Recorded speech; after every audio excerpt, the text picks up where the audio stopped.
guys, Sal here. So if you have the Galaxy S10, then you know that it doesn't have a dedicated night mode. It has a bright night feature though that automatically would decide when it should use the night mode. Samsung had tuned it to kick in only in extreme dark situations, which is a disappointment because it's a very handy and cool feature that you could also show it off to your friends. Thankfully, it's gonna change today. A few days ago, we talked about how Samsung is planning to bring a dedicated night mode to the Galaxy S10, and today Samsung has issued an update that officially brings the night mode to the Galaxy S10. If you have the Galaxy S10 devices and still haven't got the update, go to your settings and check it manually. Samsung has officially rolled it out all over the world. It is surely a right step from Samsung, but the next big step would be to improve the low light capability and bring it on par or even better than the competing flagships. Samsung phones take amazing low light photos, but the night mode, when you compare it to Google and Huawei's phones, still needs some improvements. So I hope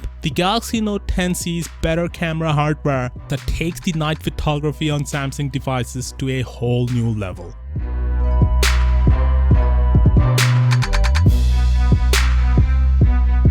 So we saw many reports that the Galaxy S10 sales are performing extremely well in countries like China, UK, Brazil, Korea and more, but we haven't had any reports on how well it's doing in the United States, which is the most important market for any smartphone manufacturer. Thankfully, we have a report from Counterpoint Research, and it says that the Galaxy S10 sales are 16% higher than last year's Galaxy S9. It's for the first week, and it says that the Galaxy S10 Plus accounts for 50% of volumes of the series. Surprisingly, the Galaxy S10e isn't selling as well as expected, but if the iPhone XR is any indication, then it should perform well over the extended period of time. Another interesting thing from this research is that the Galaxy S10e isn't cannibalizing the sales of the Galaxy S9 and Galaxy S8, which means that the market share of Samsung is increasing, which is a great news for Samsung as the majority of Samsung's premium smartphones are still sold in the United States, making it one of the most crucial markets in the world for Sammy.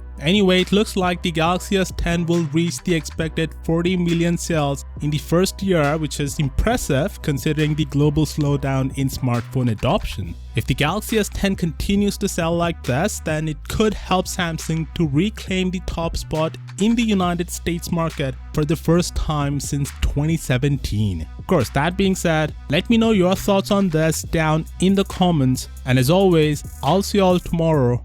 Peace out.